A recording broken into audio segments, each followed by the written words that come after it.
project has been a journey since very day one. You were both involved in the short film, is that correct? Yeah, Jim directed it and I produced it, Yeah. What was it like to relive the experience? It was fun.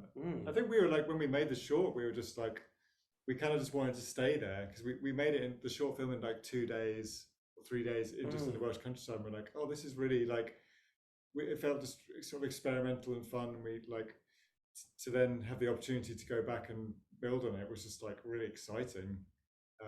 And just felt very lucky that people were giving us money to like make this stupid idea into a long feature film. I don't think it's stupid at all. I mean, you give some learning lessons for all ages. That's very kind. That's true. Yeah. I mean, I don't really. Silly, not it's stupid. Yeah. I mean, I'm being facetious, but like, yeah, it's. I like that. Yeah, I think it's like it's got a lot of like important messages and stuff in it, and like, but I like that it's kind of wrapped up in this like quite sort of ludicrous kind of offbeat rapper. So you're talking about Charles. About the rap at the end. Yeah. I think what was nice as well was that like being able to hire crew who knew the short and sort of had fallen in love with Charles. So as much as everyone loves David Earl, they were more excited to work with Charles, I think. Yeah. Yeah, definitely. Yeah, we saw because they knew him from before.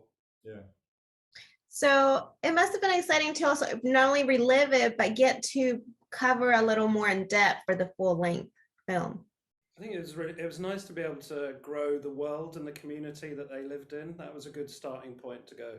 Who would live in Brian's village, and who would his nemesis be, and his love interest. So it was nice to sort of expand that world that wasn't there before. It was just sort of set in Brian's world. So it was nice to see sort of other people feed into his world. I guess that was great. Yeah, it's sort of like a sort of a fun balancing act of like, because this film is like very kind of sort of insular. It's a very like it's meant to be very small, and it's about loneliness and isolation, but at the same time we need to expand the story. So it's like trying to like find that balance between like building the world but still keeping it like feeling small. So yeah, that was a lot of fun, and even just like the physical side of it, like location scanning and finding sort of these villages that like kind of represent Brian, like finding this village in this tiny valley at like in the middle of nowhere in Wales was a lot of fun. I feel like one of the characters was the cottage alone. Yeah, that's the one that took us a very long time to find. It was even quite close to the shoot, wasn't it? It was, yeah. That was the most important sort of hero location. So we wanted to get it right, but I think we looked at like 25 places. Yeah. And as soon as you saw that, you're like, this is it. I was like driving down by myself, just driving around country lanes, like opening gates, like closing them behind me, like driving in the trespassing. Trespassing, yeah, breaking into cottages. And we look around, but like just sort of knocking on people's doors in the middle of, and they'd be like terrified because I'm just like this guy in the middle of the day, just knocking on their door in the middle of nowhere, asking if I can film in their house.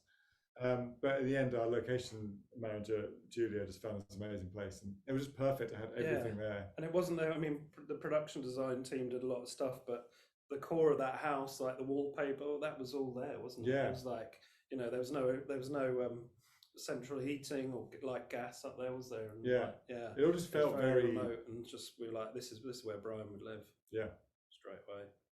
So for you, Jim, what were the challenges in filming in this house? Because it looked kind of small, a small cottage, and Charles is not very small. No, that was actually my one worry, and I sort of like was keeping me awake at night because we like found this perfect place that like just looked amazing. I knew it looked good on camera, but it was just like a lot of these, think about these scenes and like how they would like interact. It's like, oh, they really have to be kept really close to each other, and it doesn't. Like, will that work? I kind of imagine them in bigger rooms and stuff like that.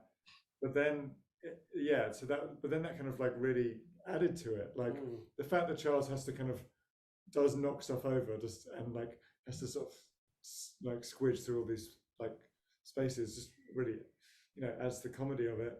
But yeah, it was definitely a challenge. And COVID was around, and so we were like, we had more crew and stuff, didn't we? So we were like, sort of one in, one out, wasn't it? It was sort of having to choose who was in the house and stuff was quite tricky. Yeah, just like sort of physical level. Yeah, trying to social distance in a house that small is a bit of a joke. Chris was the safest because he was in sort of PPE basically. In his box, he was all right, but yeah, that was a challenge. One of my favorite scenes was when the electrician showed up, you know, and then suddenly Charles is just like, "Oh, I'm right here." yeah, that was fun. Yeah. To the very, very beginning of this and starting the short film, what was it about the story that won you over? I think even before the short film, there was a history of myself and David and Chris working together. So I think, well, that's for you to answer, I guess. But yeah, there was a long history of these two working well together as a double act. So I think when Jim came in to put it on screen, that was amazing to bring it to life that way. Yeah, like what was like exciting about it, because I sort of knew of them as this double act on stage, and from the sort of podcast stuff they'd done, it was like totally different to what the script was. And like, so I read this script and it sort of had all this heart and kind of like, it was really quite dark, and like the characters were sort of different to what they were before. They had all this new backstory. So it was so exciting to see that, and for like them to take this sort of kind of fun, live, like anarchic comedy act and then make it this kind of like emotional story, which is really interesting. So yeah, I was just like jumped at the opportunity to do it. Brian and Charles had really cute moments. Which one was one of your favorites? I like it when Charles first says, you know, the scene when they're first talking and I'm your friend. That really gets me every time, and Brian responds. Yeah, that's very sweet. And real. So it's Brian's face where he's like, "I've got a friend." Yeah, that is really lovely. Yeah, that's the sort of that's their sweetest moment, and then there's sort of one of the sort of the more perilous moments near the end where I'm trying to say this without doing spoilers. Well, there's a bit near the end that I like. This film, like, people can relate to it in different ways. Is there one way that you can relate to it? Yeah, I don't always like to say like exactly. I don't want to like dictate to anyone how they should feel about it.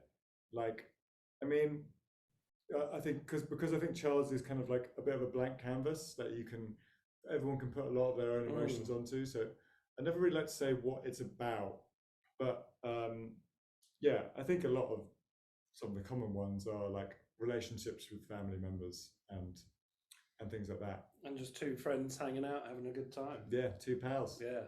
When it's going well. Well, thank you so much. I think this would make a great kids book and have like a series of Charles's trip and places he's visiting. That's a good idea. I've not had that. It's a great idea. Someone said that at the Sundance. I did that. Yeah. There was a question at the Sundance London screening. Someone said the same thing. Oh. Yeah, that's a great idea. I think you should look into it. Yeah. I've got kids. They're fast. Sometimes Charles is in my house and my kids can't believe they like are fascinated with him. They're like under 4. They can't. Yeah, I think kids relate to that a lot.